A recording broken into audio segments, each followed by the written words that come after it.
I never intended to believe in ghosts. I grew up hearing stories from my grandmother about the old family homestead in rural Illinois, how lights flickered in empty rooms and piano keys pressed themselves at midnight, but I chalked it up to her vivid imagination. When I moved to California for college, I embraced the skepticism of my engineering peers. The ghosts, I decided, were nothing more than anecdotes designed to scare children. But that changed the night I drove Route 66 alone, chasing the horizon and the promise of freedom, when I learned that some legends are more than just tales. It was late August, the air heavy with heat, and the scent of wild sage drifting off the desert floor. My car's headlights carved narrow beams through the darkness as I cruised past abandoned gas stations and shuttered motels. Neon signs, long since burned out, sagged on their rusted poles. I'd been on the road for hours, chasing the fading glow of distant towns, when my fuel gauge dipped perilously close to empty. I spotted a weather-beaten sign: Desert Rose Diner. Gas, food, lodging.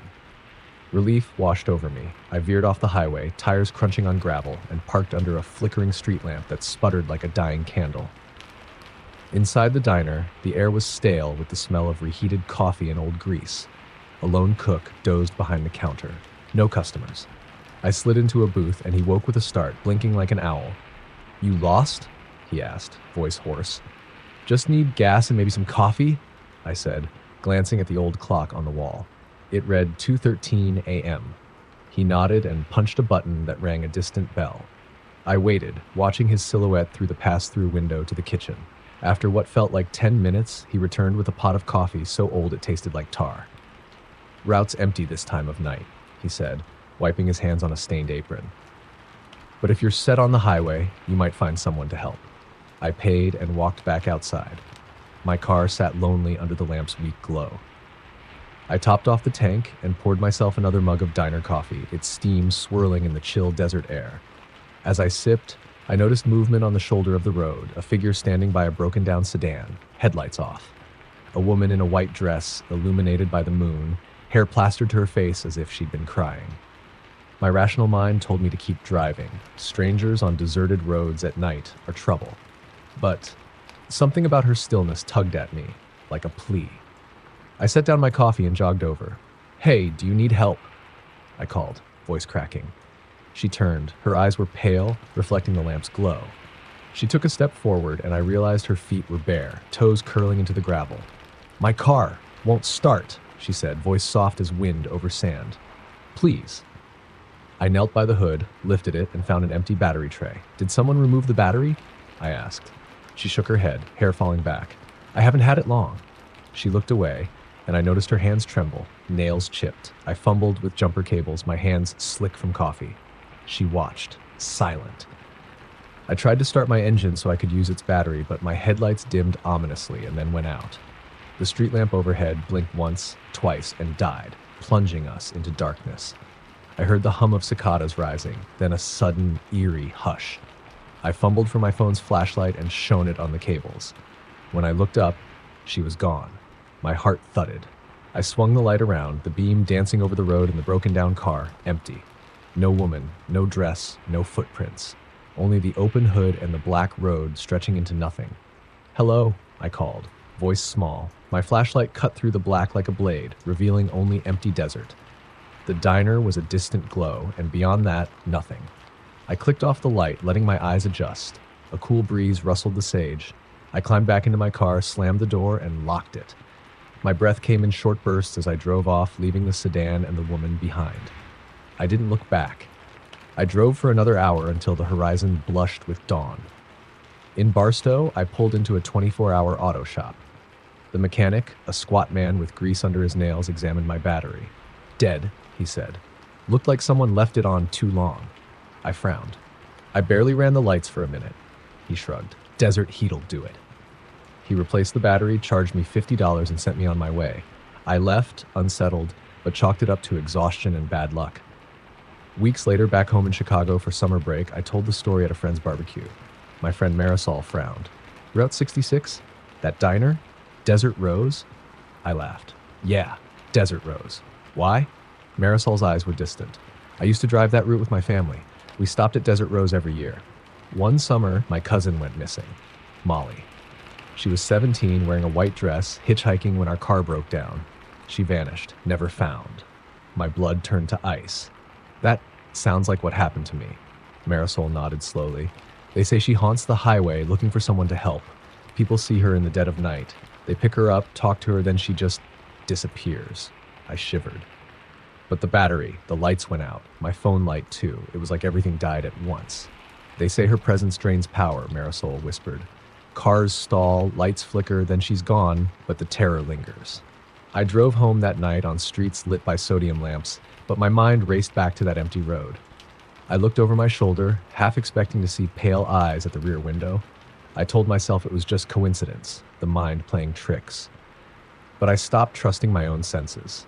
A month later, I returned to California for a job interview. The night before, I stayed in a budget motel just off the interstate. The room was cramped, the walls paper thin. At 3:13 a.m., I woke to the television switching on by itself. Static hissed, then a faint voice. I pressed my ear to the speaker. Please, help me. The voice trembled, echoing with hollow sorrow. My heart pounded. I reached to switch off the TV, but the remote was gone. I sat up, the bed sagging under me, and watched the screen.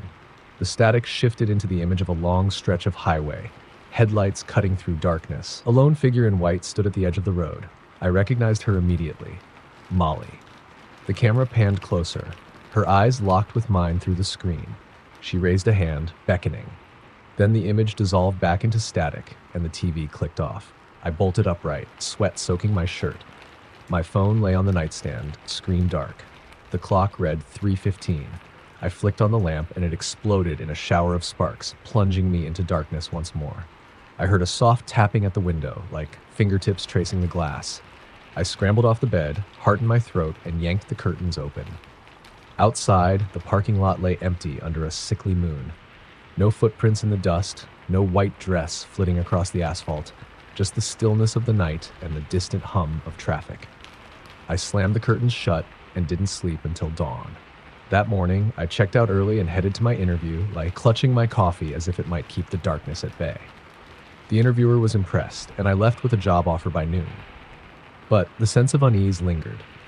Every time I closed my eyes, I saw her pale face, the empty sockets where her eyes should have been, the way her lips parted in a silent plea. I decided to confront the fear. A week later, I drove back to Illinois and visited the old family homestead my grandmother had spoken of.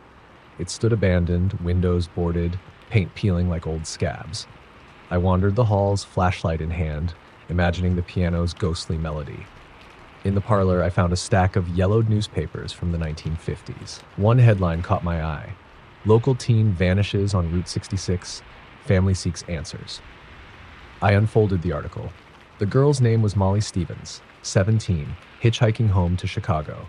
Her family had stopped at Desert Rose for gas. When they returned, she was gone. They searched for days, combing the desert and the highways, but found nothing. No body, no clues, just her abandoned dress on the shoulder of the road. I closed the newspaper, heart heavy. My grandmother's voice echoed in my mind. Some souls never rest. I realized the homestead stories, the flickering lights, the phantom piano, were echoes of lost souls trying to be heard. Ghosts weren't malicious. They were echoes of pain, unable to move on. That night, I drove back onto Route 66, the sky a canvas of stars. I carried a single white rose, its petals soft in my hand. I pulled over at the spot where I'd first seen her, the desert stretching silent around me. I stepped out of the car and placed the rose on the gravel. The air grew cold, and I felt a presence beside me. I whispered, "Molly, I'm sorry. You deserve to rest." A breeze stirred, rustling the sage. For a moment, I thought I saw her in the corner of my eye, her dress billowing like mist. She stood there, head tilted, as if listening. Then she faded into the night, and the oppressive weight lifted. My car's headlights blinked back on, steady and bright. The world seemed righted. I drove on, the white rose left behind on that lonely stretch of highway. I haven't seen her again, but I know she's out there, free now to wander the desert without fear, her story finally acknowledged. Sometimes when I'm alone at night, I still hear her voice on the wind, a soft whisper carried on Route 66. And I remember that not all legends are just stories. Some are truths waiting in the darkness, yearning for someone to listen. Story number 2. I never meant to trespass. I had heard the rumors in every town I passed through. The old Fairmont Sanitarium, abandoned since the 1960s, perched on a hill just outside Springfield, Missouri. Locals swore it was crawling with the restless souls of patients who'd been locked inside and forgotten. Voices screaming in empty hallways, shadows that darted past broken windows, the clang of metal doors in the dead of night. I was chasing ghost stories for my podcast, first-hand evidence, recordings and eyewitness accounts, but I'd never been braver than clicking record from my car at a safe distance. That changed when I met Jonah. He slid into the booth at a Greasy Spoon off Highway 60 late one July evening. His t-shirt was damp with sweat. He'd been driving all day. He caught my eye over a cup of coffee. "Fairmont," he said, voice low. "You looking for it?" I bristled. "Maybe." He leaned in. "I know a way in. I've been there." His smile was thin. "You want to go tonight?" My pulse spiked. Every rational part of me screamed to say no, but I was tired of roadside diners and secondhand stories. "Let's go," I said. We drove in his beat-up Chevy through fields of swaying corn until the sanitarium loomed, its red brick facade half swallowed by ivy. The moon was a sliver, and no streetlights reached this place. Jonah parked 50 yards from the wrought iron gate. We slipped through the rusted bars and into a courtyard littered with shattered glass and toppled flower pots. Inside, the air was thick with rot. My flashlight beam caught peeling wallpaper, streaked with grime. Doors hung open, hinges frozen in mid-creak. We paused in the lobby where the reception desk still stood, ledger books rotting on its surface. I set up my recorder. "Patients were kept here without trials," Jonah whispered. "They called it the quiet wing. No windows, no visitors." He led me down a corridor whose tile floor was cracked, weeds pushing through the grout. At the end, a heavy steel door marked Quiet Ward. He pressed his ear to the metal. Faint tapping, like nails rapping on concrete. My heart thumped. "You hear that?" He nodded. "Let's see." He pushed the door open. It groaned like a wounded animal. Inside, row upon row of cells, their tiny windows sealed with riveted plates. The only light came from our beams. In the far corner, a solitary chair faced the wall, straps dangling. I swallowed hard. Jonah crossed to it. "They used to strap patients here when they lost control." A soft scraping sounded behind me. I spun. In the shadows, a figure crouched on all fours, pale as moonlight, its head twisted so its neck crackled. It stared at us with empty eye sockets. I froze. Jonah didn't see it. He was fiddling with his camera. The creature let out a wet, guttural hiss. It crawled forward, limbs contorting at impossible angles. My stomach lurched. I stumbled back, crashing into a cell door that slammed shut. The echo rattled the hallway. I fumbled for my recorder. "We're inside the quiet ward. Something's here." My voice shook. A low moan rolled through the corridor. Jonah finally looked up. "Did you see?" Before he could finish, the lights of his camera flickered and died. In the sudden darkness, the moaning multiplied, as if dozens of voices wailed in unison. The scraping figure advanced, joined by others emerging from cells. Gaunt silhouettes, arms elongated, dragging themselves toward us. I screamed. Jonah fumbled for his flashlight. It clicked on to reveal them only yards away. Their mouths stretched into permanent screams. Their eyes were hollow pits leaking shadow. They moved with jerky, puppet-like motions. We turned to run, but the door slammed shut again, trapping us. The moans crescendoed, vibrating the walls. I pounded on the door, but it wouldn't budge. Jonah kicked the cell bars, shards of metal spraying. One of the figures lunged at me, its bony fingers grazing my arm. Pain flared, icy like my blood had turned to mercury. I yanked free and scrambled down the hallway, Jonah at my heels. Behind us, the horde gave chase, their keening chorus echoing through the wing. I burst into the main corridor, dove through a doorway, and slammed it shut. We backed against it, gasping as pounding came from the other side. "We have to find another exit," I said, voice quivering. He nodded and spun his light toward a staircase. We bolted up 3 flights, the walls vibrating with the echo of our pursuers. At the top, a door led outside to a fire escape. We ripped it open, metal screaming, and stumbled onto the rusty platform. The night wind slapped us in the face. Jonah started down the ladder, then froze. I looked up. On the roof, a lone figure stood at the edge, back to us. A hospital gown, stained with rust, clung to its frame. It raised a hand in a slow wave. I recognized the pose from an old photograph I'd seen in a newspaper clipping, a young woman named Eleanor Vance, a patient who'd been confined here in 1953. They said she'd slipped her restraints, crawled onto the roof, and jumped. Nobody heard her land. They sealed the quiet ward the next day. Jonah didn't hesitate. He dropped down to the parking lot and sprinted toward the Chevy. I hesitated, transfixed. Eleanor turned, her face twisting into a grin that cracked her skin like old porcelain. Her eyes shone with something terrible, something triumphant. She leaned forward as if about to launch herself from the roof. I tore my gaze away and dropped down after Jonah. We tumbled onto the gravel, bleeding and gasping. The door behind us crashed open. The horde spilled out into the courtyard, following the wail of Eleanor's scream. She hurled herself into the darkness, and her scream cut off as though she'd hit something solid. Jonah yanked me to my feet. We raced to the car. I fumbled with the keys, my hands slick with sweat. Behind us, the creatures shuffled into view, moving between gravestones and broken statues in the courtyard. Their faces were locked in perpetual terror. I started the engine, and the headlights flared on, illuminating their gaunt forms. They froze, then dissolved into the night, drifting away like smoke. My chest heaved as Jonah slammed the car into gear. We tore out of the driveway, tires kicking up dust, the sanitarium receding into the darkness.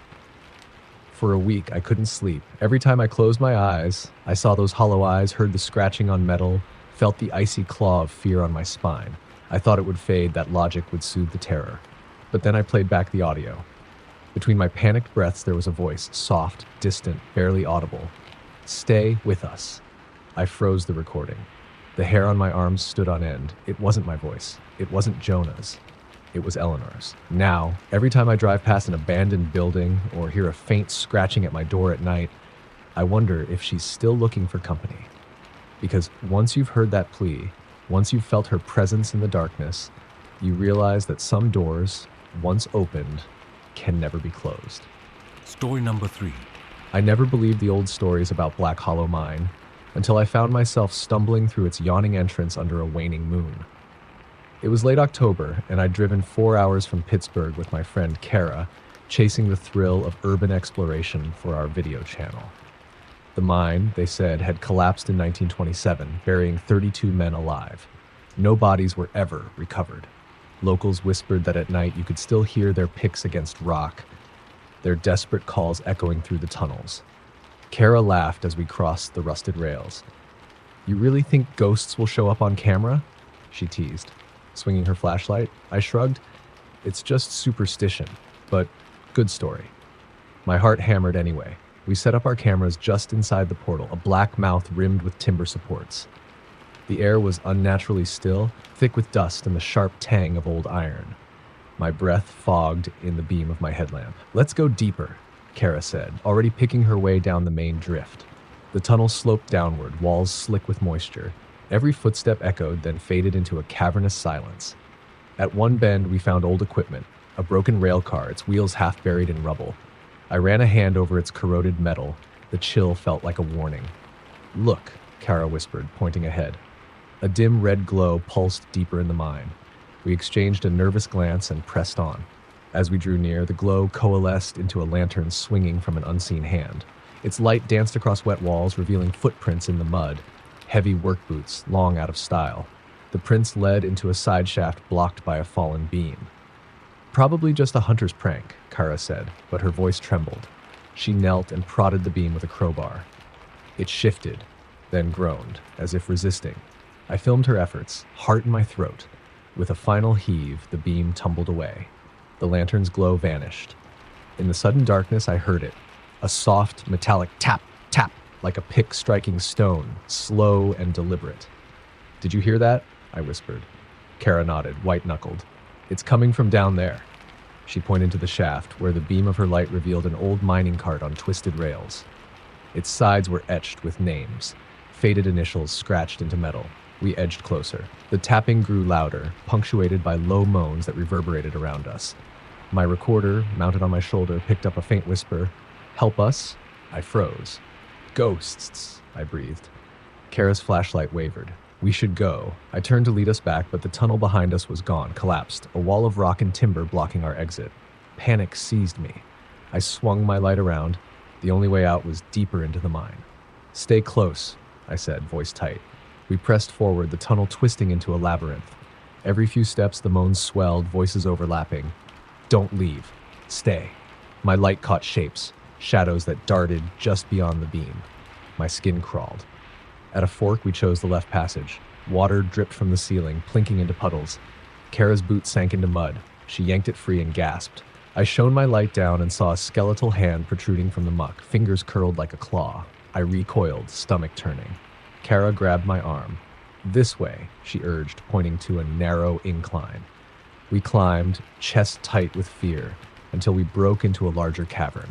The roof soared overhead, and in the center stood an old engine, its wheels still attached to rails that disappeared into darkness. The moaning crescendoed. Lantern light flickered all around us, as though dozens of ghosts held lamps, circling the engine. I swallowed hard. "We need to record this." I raised my camera. A single lantern bobbed forward, revealing a man in ragged clothes, face streaked with soot, eyes hollow. His pick rested on his shoulder. He tilted his head as if studying us, then raised his free hand, beckoning. My mouth went dry. We're leaving," I stammered. He set his lantern on the engine and tapped the pick against the metal. Tap! Tap! And the cavern responded. Every lantern swung in unison, casting the room in a strobing red glow. The other figures stepped forward. Miners in various states of decay, their mouths frozen in silent screams. Kara screamed and the apparition pointed at her. His hollow eyes bored into her soul. Then, without warning, he lunged. I dove to shove Kara aside, and we tumbled down into a shallow pit beside the engine. I hit my head on rock. Stars exploded behind my eyes. Kara's hand slapped my shoulder. "Wake up!" she hissed. I scrambled up, and she yanked me toward a narrow gap between rock faces. The ghostly miners reached the edge of the cavern, their hands clawing at the air, moaning. I could feel their cold breath. We squeezed through the gap, dust billowing. It led to a chute of loose stone. We slid down, rock fragments skittering, until we crashed through a wooden barrier and into a tiny room where an old stairwell led upward. We climbed, splinters biting our hands, until the stairs ended at a hatch. Kara threw herself against it. It burst open, and we tumbled out onto a steep hillside overgrown with pines. The night air felt warm, alive. We didn't stop running until we reached my car, headlights cutting through the underbrush. Kara fumbled with the door, breath ragged, and flung it open. I started the engine, slammed it into gear, and roared down the dirt road. Behind us, deep in the forest, I heard a tapping on the roof of the car. Tap, tap, and a hollow whisper. "Stay!" I froze, heart lodged in my throat. Kara slammed her hand on the dashboard. "Go!" I floored the gas. The tapping ceased, and the woods fell silent once more. We drove through the night, not speaking until the sun rose over the Blue Ridge Mountains. At a rest stop, I replayed the footage. The moment we slipped into the cavern, the screen went static, then cut to the exit hatch opening. No sign of the miners, no proof of what we'd seen, only our panic breaths and the echo of that final tap, tap on the roof. I deleted the file. We never spoke of Black Hollow again. Kara moved to Denver. I stuck around Pennsylvania. But sometimes when I'm alone and the power flickers, I hear the faint ring of a pick against stone and a voice on the wind. "Don't leave." And I know the miners are still down there, waiting for company. Story number 4. I never planned to chase legends in the dead of night, but when my cousin Mark called, breathless with excitement, I couldn't resist. He discovered a faded flyer tucked inside an old book at a roadside antique shop in Ohio, an advertisement for Midnight Carnival, promising thrills under the full moon. Problem was, the carnival had vanished in 1978 after a string of mysterious disappearances. Folks said it only reappeared to lure the curious, then swallowed them whole. We drove out to the empty cornfield Mark had GPS pinned. A low mist curled between the stalks, and the moon hung swollen and pale. My headlights picked out an old ticket booth, glass cracked, letters flaking. Midnight Carnival. Beyond it, a carousel spun silently, horses frozen in mid-gallop, their paint chipped and eyes vacant. Mark jumped out, camera in hand. "This is it," he whispered, voice shaking. "We're going in." I hesitated, but the carousel lights flickered on, bulbs sputtering like heartbeats. A tinny organ tune creaked through the night air. It was impossibly loud for something so old. The melody warped as if underwater. My pulse thundered. We stepped past the ticket booth and onto trampled grass. The ground was littered with torn cotton candy wrappers and flattened popcorn bags, as if a crowd had just dispersed. A Ferris wheel loomed ahead, its cars swaying in the breeze. The ride's steel bones glinted in the moonlight, and the wheel turned, groaning on rusted axles. Video? Mark asked. I nodded, lifting my phone. The screen glowed, but the camera wouldn't focus. Static fuzzed the edges, then cleared. In the nearest car, a girl sat hunched, hair draped over her face, fingers tapping a cell phone screen. But the light from her device was dead. No glow, no screen. She stared straight ahead, shoulders trembling. "Hello?" Mark called. The girl didn't move. We approached. The closer we got, the colder the air felt, as though the night itself had a heartbeat we could touch.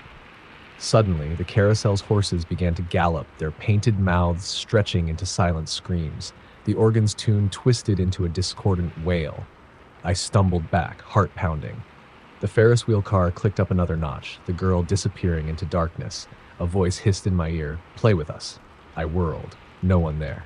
Mark's flashlight beam revealed footprints in the damp earth, dozens of small, bare prints leading toward the funhouse, its facade a gaudy clown's face, mouth agape. "Mark, let's go," I urged, voice trembling. He shook his head. "Just one look." We edged toward the clown's maw. Inside, the air reeked of mildew and rotting wood. Mirrors lined the walls, each reflecting a warped version of ourselves, long limbs, hollow eyes. A red balloon floated past, drifting without wind. My reflection smiled back at me, mouth stretched impossibly wide. I backed away. A hand, pale, slender, grasped my arm. I yanked free, stumbling into a mirror that rippled like water. My reflection reached out, pressing its palm against the glass. I heard its breath, a wet, rattling exhale. Behind me, Mark cried out. I spun to see him stepping through a mirror, disappearing into another world of distorted reflections. The mirrors began to hum, then clanged shut, sealing the corridor in darkness. Panic seized me. I fumbled for my phone. The flashlight app lit the hallway in a narrow beam. I ran toward the exit, only to find the clown's mouth had vanished, replaced by more mirrors. The humming grew into voices, children laughing, then crying, then screaming. The mirrors quaked as if something behind them was pounding to break free. I pressed my back against the wall and whispered, "Mark!" My voice sounded distant, as though I was calling from underwater. The laughter stopped. A single, high-pitched giggle echoed through the hall. Then the mirrors shattered all at once, glass raining down. I covered my face, blood singing in my ears. When I dared to look, the corridor was empty, only shards glittering on the floor. The clown's face had reappeared, smiling wider than before. My phone vibrated. A message, "Want a ride?" It was from Mark's number. I froze. The screen showed a live video feed of the Ferris wheel, but at the top car, the one the girl had occupied, Mark sat alone, pale as a corpse, staring into the camera. His lips moved soundlessly. Then the car creaked upward, out of view. I dropped the phone and bolted, smashing through the booth's ticket window to the field beyond. The mist wrapped around my legs like fingers tugging. Behind me, the organ's wail rose again. I ran toward my car, vision blurring. I reached the road and flung myself inside. As I fumbled for the keys, headlights illuminated the edge of the field. The Ferris wheel, now motionless, towers black against the sky. At the top car, a small silhouette shifted. A child's voice whispered from the mist, "Stay and play." I slammed the door shut, locked it, and roared off down the road. The carnival faded behind me, the field empty except for the whisper of wind through corn. When I got home, my phone lay on the passenger seat. I picked it up. The message from Mark glowed on the lock screen. "Come back." Beneath it, a new video file. I tapped play. The screen was black. Then the carousel came into view, spinning faster and faster, its horses blurring into a circle of painted faces. The camera panned to the funhouse, where mirrors cracked and leaked blackness. A voice, my voice, echoed, "Help me." It warped and distorted, then laughed. A child's giggle, cold and cruel. The video ended with the camera falling to the ground, filming my shoes as I ran, then tilting up to reveal dozens of pale faces staring down at me from the carousel platform, their eyes empty, their mouths agape in silent screams. My phone buzzed one last time. A notification, "Next ride at midnight," and I know they'll be waiting. Story number 5. I never believed in curses until I spent a night at the Myrtles plantation in Louisiana. I'd heard the stories. Chloe, the slave girl who poisoned her mistress's children and was hanged, her ghost forever haunting the grounds. But I'm a documentary filmmaker, and I'd chalked it up to tourist lore until I saw her. I arrived just after sunset, the air thick with humidity and the scent of magnolia blossoms. The plantation house loomed white and grand against an indigo sky, its shutters closed like eyes in a skull. The guide handed me an old brass key. "Room 9, she said, voice hushed. "Good luck." She didn't smile. Inside, the foyer's chandelier swung gently, though no breeze stirred. Floorboards creaked under my feet as I climbed the staircase. At the top, a long corridor stretched into darkness, doors numbered like tombstones. I unlocked room 9 and stepped inside. The walls were papered in faded damask, yellowed like old parchment. A single four-poster bed dominated the room, its canopy heavy with drapes. I set up my camera on the dresser, aimed at the mirror that hung above an antique wash basin. Legend said Chloe sometimes appeared behind visitors in that mirror. I laughed, flicked on my lamp, and unpacked my gear. Around midnight, I woke to the sound of soft weeping. I sat bolt upright. The corridor outside was silent, but the sobs drifted through the closed door, low and desperate. I grabbed my flashlight and cracked the door. The hallway was empty, lit only by a flickering sconce at the far end. The weeping continued, echoing off the walls, drawing me forward. I followed the sound to the end of the hall, where a door marked "Private" stood slightly ajar. Inside was a small sitting room, dusty and unused. In the corner, a rocking chair moved back and forth, though no one sat in it. The sobbing stopped. I swallowed, heart pounding. My flashlight beam danced over a portrait on the wall. A young woman in a green dress. Chloe, I realized, her eyes dark and sorrowful. A whisper brushed my ear. "Stay." I spun around. Empty air. The rocking chair creaked faster. I backed out of the room and slammed the door, breathing hard. The weeping resumed, closer now, just beyond the door. I fumbled for my camera, hoping to capture something, anything, but the battery was dead. I raced back to room 9, slammed and locked the door, and pressed my back against it. The crying faded into silence. My flashlight flickered. I turned it off, heart hammering. In the darkness, I heard a soft tapping on the window pane, like fingernails rapping against glass. Summoning every ounce of courage, I edged toward the window and peered out.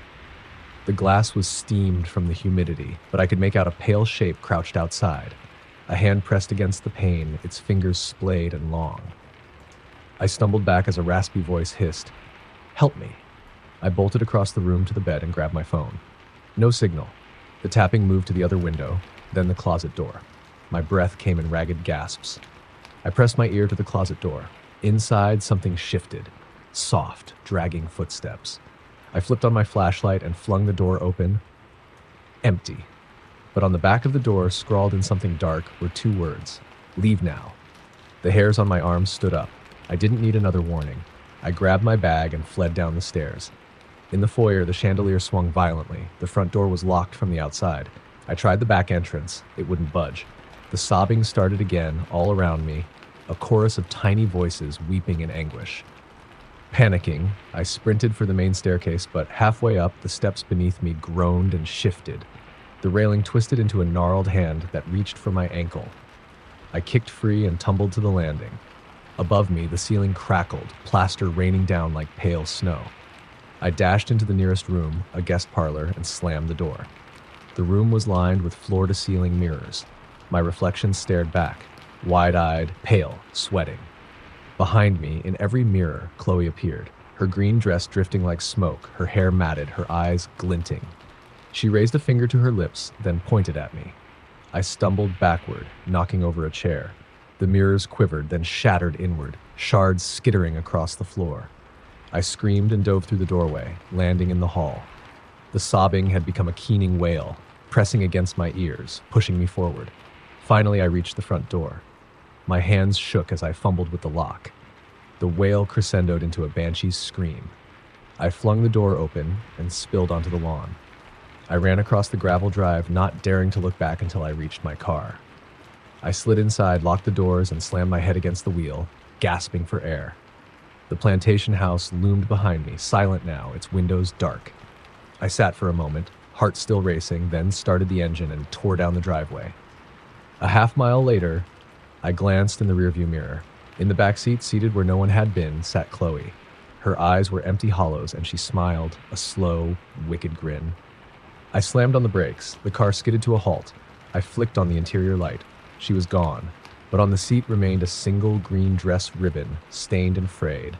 I peeled out of the driveway, never looking back. That ribbon lies in my glove compartment now. Every night I hear soft weeping at the window, a gentle tapping on the glass, and a whisper that drifts through my dreams. Stay. I've tried to burn the ribbon, but it never catches flame. I've tried to bury it, but it always finds its way back. And I know Chloe is still with me, waiting for me to open that door. Because once you let her in, she never leaves. Story number 6. I took the job as a seasonal fire lookout in the North Cascades, thinking it would be peaceful. A chance to escape the city's noise and work on my novel. The Forest Service cabin sat atop a granite outcrop, surrounded by firs so tall their tops vanished into mist. I arrived in late August, the air still warm, the mountain meadows ablaze with wildflowers. My only company was the radio crackle of distant ranger stations and the wind's low whistle through the pines. On my first night, I unpacked my things and found a weathered leather journal tucked beneath the floorboards.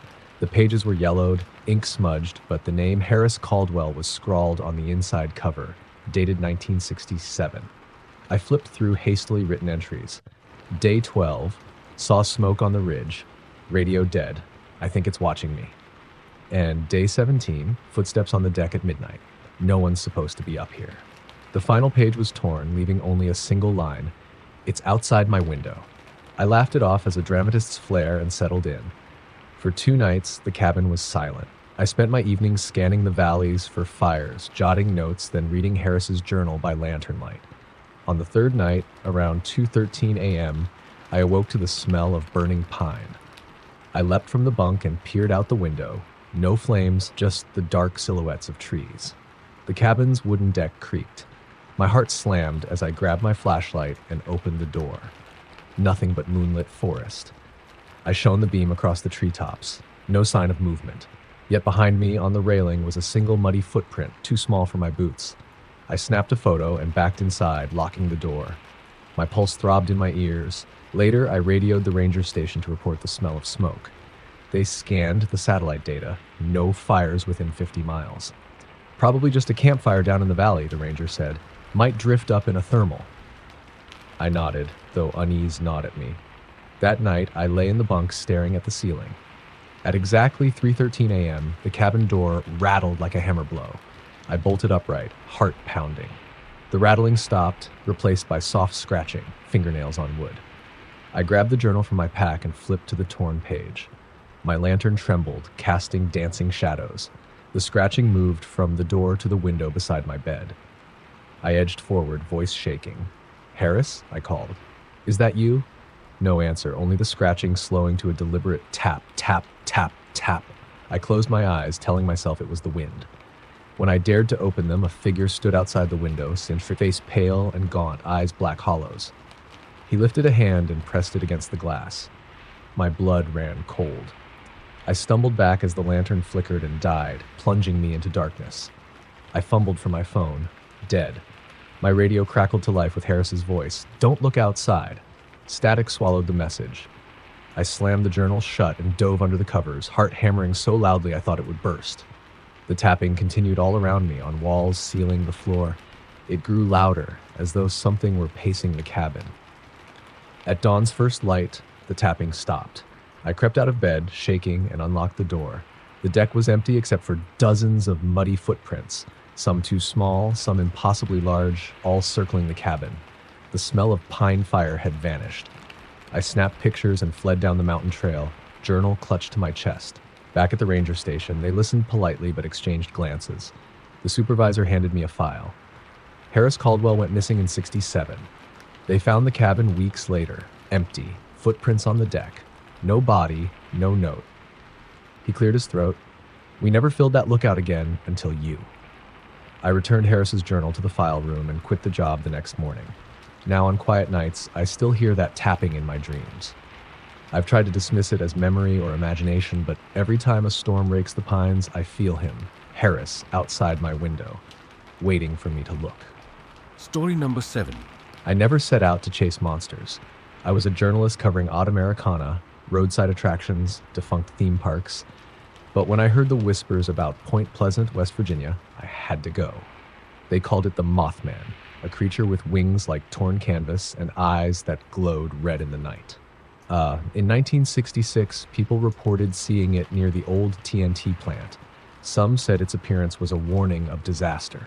I wanted the story and proof. I arrived in late October, the air crisp with the promise of frost. Point Pleasant was sleepy, its streets lined with storefronts shuttered for the season. I checked into a motel on the riverfront and struck up conversation with the night clerk, a gaunt man named Roy who kept one eye on the television. "You here for the Mothman?" he asked, voice flat. I nodded. "Have you seen anything?" He chuckled, though his eyes stayed serious. "You want my advice? Don't go near the TNT site after dark. You won't like what you see." I smiled politely and left. At dusk, I drove 5 miles north to the fenced-off ruins of the old explosives factory. Moonlight silvered the broken concrete and rusted rebar. I parked on the shoulder and grabbed my camera and flashlight.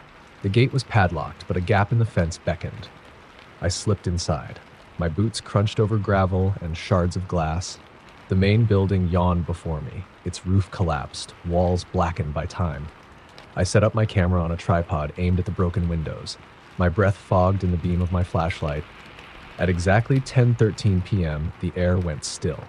My radio crackled with static. Then from deep within the ruins, I heard a low, rhythmic thump, like wings beating against the walls. My pulse quickened. I raised my flashlight toward a second-floor opening. The beam caught 2 glowing red orbs, then withdrew into shadow. "Hello?" My voice trembled. The thumping stopped. Silence pressed in so thick I could hear my heart pounding. I clicked on my camera's night vision mode and peered through the viewfinder.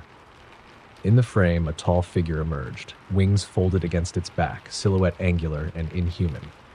It stepped forward, its head tilting as though studying me. My finger hovered over the shutter, but I couldn't bring myself to take the shot.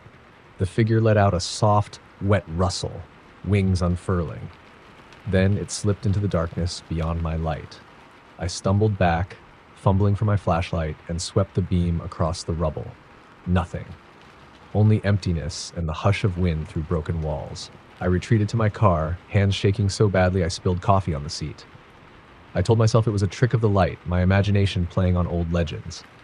But as I drove back into town, I glanced in the rearview mirror, and there, perched on the roof of my car, was the outline of a man-shaped shadow. I slammed on the brakes, spun around. Nothing but the empty road. That night, I couldn't sleep. Every creak in the motel room sounded like flapping wings. At 3:13 a.m., my phone buzzed with a notification, a new photo in my camera roll. I didn't remember taking it. On the screen was a grainy image of the room's ceiling. At its center, 2 glowing red dots. My blood ran cold. I flipped through the rest of the roll. Each shot was darker, more distorted. The motel window, the bathroom mirror, the edge of the bed. In the last frame, I saw it clearly, its wings spread wide, filling the mirror's reflection, eyes blazing. I bolted upright, heart pounding. The door to my room creaked.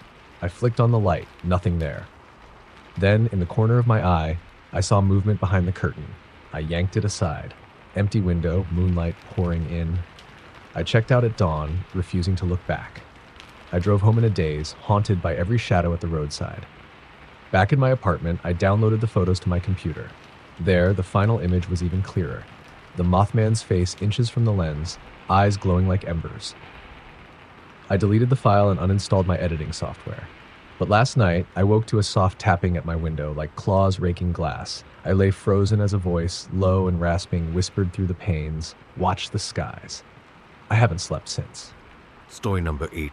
I never expected a summer getaway to turn into a nightmare. When I saw the ad for the Devil's Point Lighthouse guest cottage, secluded, ocean views, step back in time, I thought it was perfect. I'd just broken up with my boyfriend, needed fresh air and solitude to finish my novel. The cottage sat a half-mile from the cliff's edge, beside the old lighthouse keeper's house, its beacon dark for decades. The only living soul for miles was Mr. Bell, the caretaker, who arrived each morning with fresh eggs and a thermos of coffee.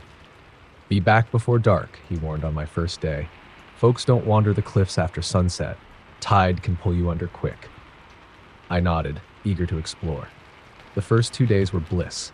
Sea salt breezes, gulls wheeling overhead, words flowing onto my laptop. But on the third night, the wind dropped, and fog rolled in like a living thing, swallowing the cottage in a damp shroud. I woke at 2:47 a.m. to a faint tapping, wood on wood, coming from the hallway. I sat up, heart thudding, and reached for my phone. No bars. I flicked on the lamp and slipped out of bed. The hallway was empty, but at the far end, the door to the lighthouse spiraled open, though I hadn't touched it. Its iron hinges groaned like a wounded animal. I clicked on my flashlight and crept forward. Inside, the stairs wound upward into darkness. I swallowed and climbed, each step echoing in the shaft of the tower. At the top, I reached a landing with a single window overlooking the churning sea. The glass was streaked with salt and something darker, smudges that looked like fingerprints. I shone my light on the sill. A message scratched into the grime, letters uneven and trembling. "Find me." A cold dread washed over me. I turned to go, and my flashlight beam caught movement behind me.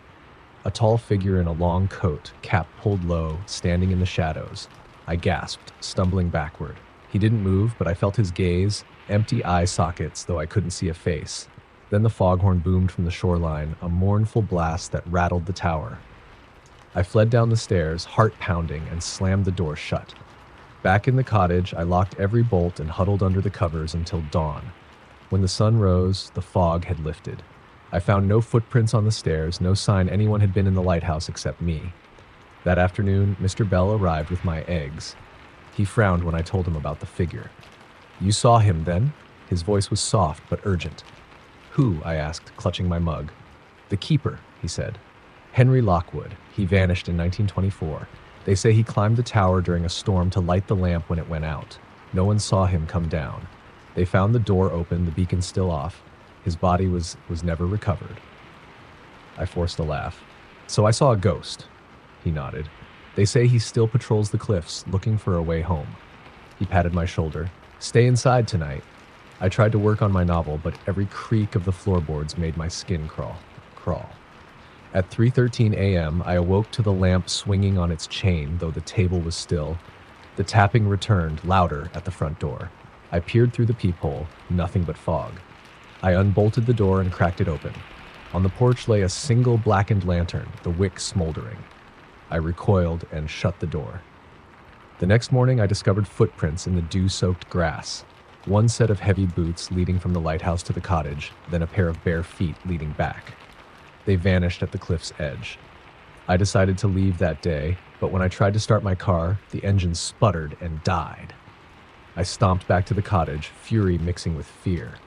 I grabbed my phone, still no signal, and dashed to the lighthouse to find Mr. Bell. The door stood open. I rushed inside, flashlight shaking, and called his name. Only silence answered. I climbed the stairs 2 at a time, dread coiling in my gut. At the top landing, I found him.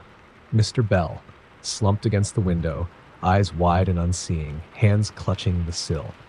His throat was cut, the wind whipping blood into the fog. I screamed and stumbled back, nearly toppling down the stairs. I ran from the tower, tripping over my own feet, and reached the cottage. My car's engine roared to life the moment I touched the key. I peeled out of the driveway, tires spitting gravel, heart racing. I didn't look back until I reached the highway. Weeks later, I still see him in my dreams. The keeper, pale and silent, standing at the cliff's edge, lantern in hand, beckoning. And sometimes, late at night, I hear a distant foghorn and the creak of iron hinges. My phone pings with a single message: "Find me." I never returned to Devil's Point, but I know he's still out there, waiting for someone to light his beacon. And I know that if I ever go back, I won't just see him. I'll become part of the lighthouse's story, lost in the fog forever. Story number 9.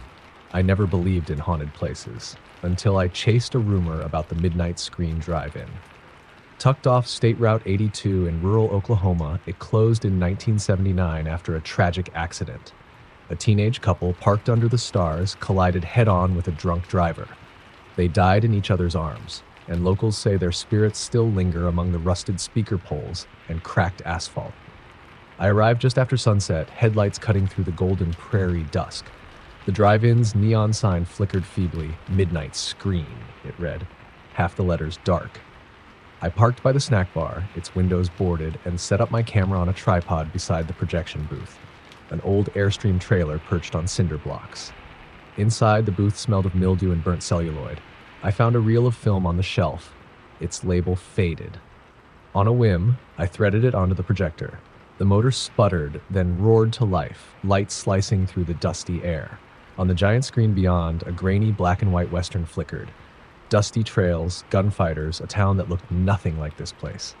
As the movie played, I heard soft laughter from the rows of empty cars. My heart pounded. I panned the camera across the lot. Silhouettes of vintage Chevys and Fords, their windshields cracked, hoods rusted. In the back of one car sat two figures, a boy and a girl, faces turned toward the screen. I blinked. They were gone. The film ground to a halt. The projector light died, plunging me into darkness. I cursed, reached to restart, and the booth door slammed shut behind me. My flashlight beam jittered across the walls. Footsteps, barefoot, hesitant, scraped the metal floor. A voice, distant and breathless, whispered, "Why'd you leave us?" I spun toward the door. Through its tiny window, I saw a girl in a pale dress, hair plastered to her face, staring in with hollow eyes. I scrambled back, knocking over the tripod. The camera's red recording light blinked madly, then went out. Panicked, I yanked open the door and bolted across the lot. The projector burst to life again, illuminating the screen. The couple from the accident, laughing and reaching for each other in their car. The projector's bulb flickered, the scrub, and suddenly their eyes turned to me. Dark, accusing. I ran for my car, fumbling with keys. As I drove off, the projector shut down with a final click. Headlights cutting through the night, I glanced in the rearview mirror. There, in the back seat, the girl sat, wet hair clinging to her cheeks, dress stained with dust. Her lips curved into a sad smile. I slammed on the brakes. The car skidded to a stop on the shoulder. My chest heaved. I turned on the interior light. Empty. The door was locked. My camera lay on the passenger seat. Its screen cracked. I picked it up, a single photo, taken seconds before I fled. In it, I stood in the booth doorway, the girl reaching for me, eyes wide and pleading. I backed away, pressed the accelerator, and tore down the highway. The night stretched on, empty fields on either side. But in every rearview glance, I saw that pale face, watching. Weeks later, I returned to collect my equipment. The drive-in was gone, bulldozed into a flat, grassy field. No sign of the booth, the screen, or the cars. Just prairie. Yet on the ground, I found a single projector reel, its celluloid cracked and brittle. On its label, scrawled in faded ink, "For us." I haven't dared watch it. At night, I still hear the faint hum of a projector and a soft voice calling, "Don't leave me." Story number 10. I never intended to spend the night on a ghost ship. As a travel writer, I'd covered haunted inns and abandoned asylums, but the RMS Queen Mary, moored permanently in Long Beach, was on another level. Built in 1936, she carried royalty and refugees, then served as a troop ship in World War II. Rumor had it her decks were alive with the dead. A sailor who drowned in the engine room, a little girl who drowned in the pool, a tormented steward in cabin B340. I booked a private midnight exploration, certain I'd emerge with a great story. At 11:45 p.m., the guide unlocked the gangway. The night air smelled of salt and rust. My flashlight beam danced over polished brass rails and Art Deco woodwork. The ship was silent but for the creak of metal and the distant lapping of water against her hull. We started on promenade deck. My guide, a wiry man named Luis, recited legend after legend. At exactly midnight, he said, the spirits were strongest. At 12:01, he left me alone by the grand staircase and retreated to the bridge. "Stay close to the railing," he said, "and don't wander below." I nodded, heart racing, and aimed my camera at the sweeping staircase. A sudden clang echoed from below decks, like a boiler valve slamming shut. I froze, the beam sweeping toward the dark corridor that led down. Against my better judgment, I followed. The metal steps rattled beneath me. At the bottom, the corridor split, left to the engine room, right to the crew's quarters. The air grew cold, so cold I could see my breath. I shivered and pressed on toward the engine room. Inside, massive pistons and gears loomed in shadow. My flashlight caught something scrawled in red rust on a steel beam. "Don't wake him." My pulse spiked. I raised my camera, but the batteries died with a final sputter. I slapped the side until the light flickered back on.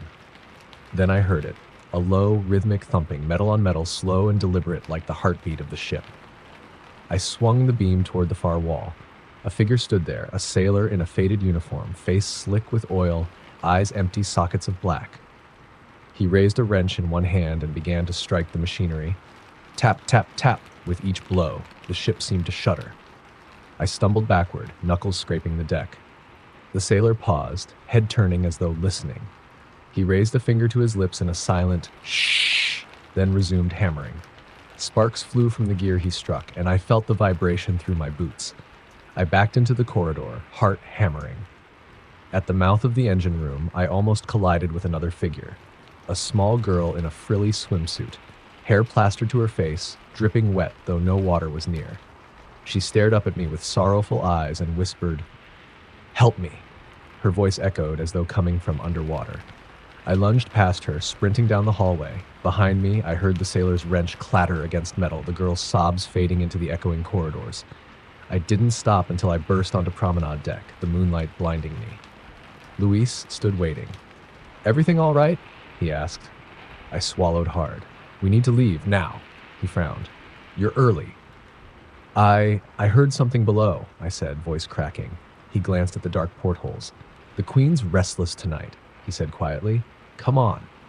We hurried back to the gangway. As I stepped onto solid ground, I glanced back at the ship's bow. In the darkness behind the windows, I thought I saw the little girl's silhouette, standing in the pool area, her wet hair drifting around her like seaweed. That night, I uploaded my photos. Every shot of the engine room was black. The grand staircase photos were blurry, as if taken in a storm. In the final image, the one I snapped just before fleeing, I'm framed at the foot of the gangway, flashlight raised. Behind me, in the shadows on deck, are two figures, the oil-soaked sailor, wrench raised, and the girl in the frilly swimsuit, her eyes fixed on me. I deleted the file, but the memory won't go away. Now, whenever I feel the ship's hull tremble, whether I'm at sea or on land, I hear that tapping, tap, tap, and the soft whisper, "Help me."